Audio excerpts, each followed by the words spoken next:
Welcome to part 3 of finally the truth about EV regenerative braking. So now you know, if you watched part 1 and part 2, now you know that magnetic field energy is created. It's created around every single current bearing wire in every motor and every generator and every transformer and every wire on the planet. And energy can be created. Magnetic field energy does work in a motor. 100% of the energy in an electric motor is converted to heat only. There is no such thing as an electrical energy to mechanical energy conversion in a motor. An electric motor can only convert electrical energy to joule heating or heat energy. And if you want to test this, I suggest that you take an induction motor and you lock the rotor and you put X amount of current through that motor, and you measure the temperature of the motor with a thermal gauge like this. Then you unlock the rotor, run X amount of current, the same amount of current, through that motor with an unlocked rotor, and you will see that the exact same amount of heat is produced in that motor, but now you have kinetic energy being produced in the drive shaft, and you have to ask yourself, where is it coming from? The only answer is the common denominator, which is magnetic field energy. And when the rotor is locked in an induction motor, the magnetic field energy cannot do work.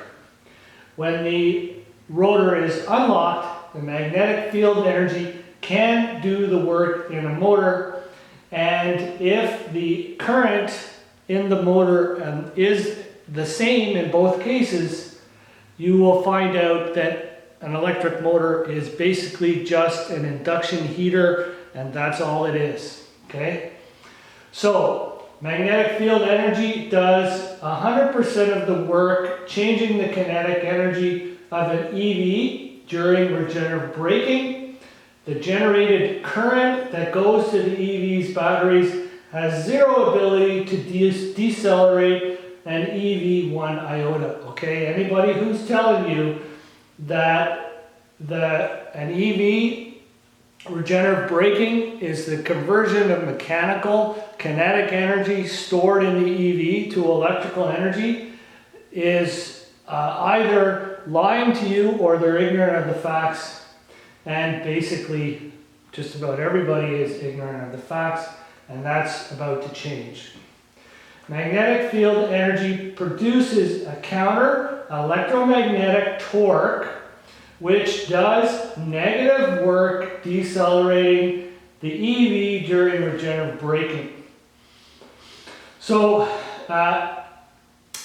if we look at all of the energies present in an electric generator, okay, we have the generator's electrical energy output plus the joule heating energy output plus the counter electromagnetic torque mechanical energy output, which up until now have been labeled as losses so they can be dismissed or ignored. Not good enough. If we add the electric energy output plus the joule heating output plus the kinetic energy that's produced by the counter torque, okay, that's the part that decelerates the EV. If we add them all together and divide them by the rotor drive shaft torque, we will see quite clearly that an electric generator is over 100% efficient and way over 100% efficient. If you ignore joule heating and the counter electromagnetic torque, these two outputs, if you remove those from the equation, then a generator is less than 100% efficient, but that's not a true accounting of the absolute value of all the non-directional energies present in an electric generator. So this has been going on. The elimination of joule heating and the energy required to produce the counter electromagnetic torque, that has been ignored for going on over 180 years now, and it's about time we started to look at the true nature of what's really going on in electric generators. Okay, magnetic field energy is created, but the problem is it does negative work. It decelerates an EV and produces EV regenerative braking. How do we harness it to do positive work, like creating EV regenerative acceleration, which is what I'm going to show you next.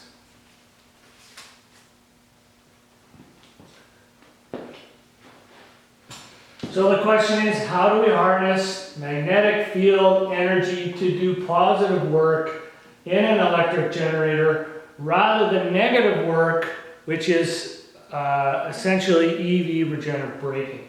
The answer is to introduce a load current delay into the operation of the generator.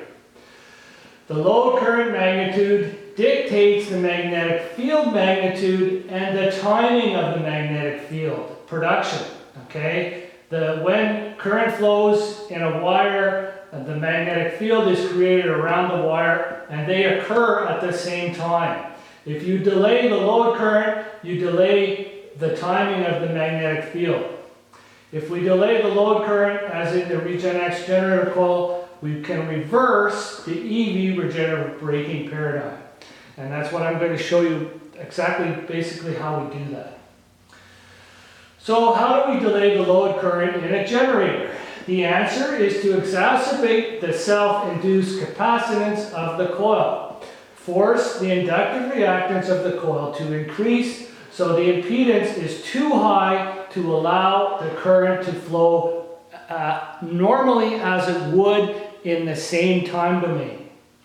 So the coil is forced to store energy in the electrostatic field like a capacitor and not in the electromagnetic field around the coil like an inductor. When you have an inductor, a generator coil producing a magnetic field around it, this is where you get the EV regenerative braking aspect.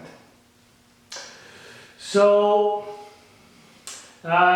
this is the equivalent circuit for an inductor when we include the capacitor in there, as XL is frequency dependent. XL is 2 pi FL. As F increases, XL increases. The inductive reactance of the coil increases. As the inductive reactance of the coil increases, I decreases. But we still have voltage being induced in the coil and increasing as well. So the effects of inductive reactance and capacitive reactance in a Regenerative generator coil.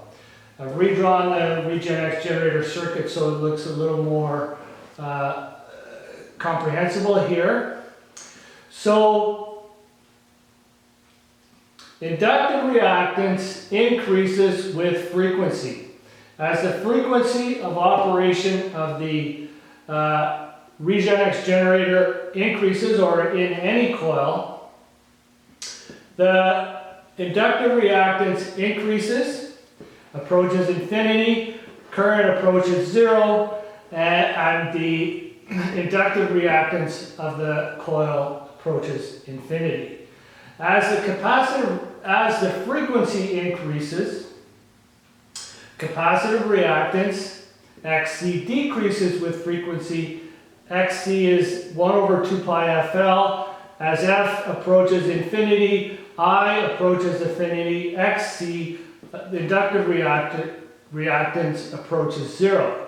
So if we look at the two equivalent circuits, okay, if we look at the Regenerative generator coil operating at a low frequency, at a low frequency, the capacitive reactance is high.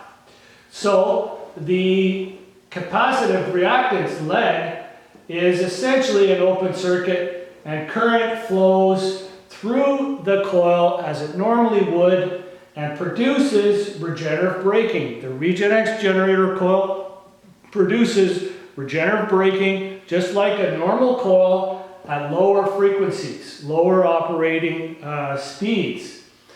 Now, when we take the Regenerative generator coil up to a higher speed and a higher operating frequency, now the inductive reactance of the inductor leg becomes an open circuit because the net impedance of that leg becomes too high to allow current to flow in it, and current flows through the capacitor side of the inductor.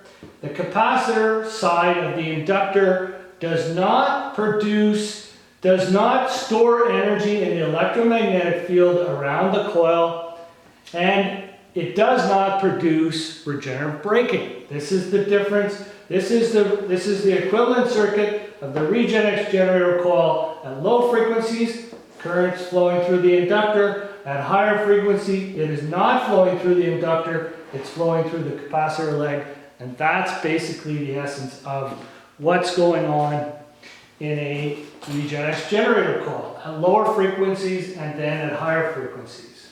Okay, how does this manifest itself in the sine wave, or how does this manifest itself in Regenerative generator operation? Okay, so if we look at the conventional load current sine wave for a conventional coil, okay, we have a coil, we have a magnet that is approaching the coil, we have a North Pole magnet approaching a coil. The load current is inducing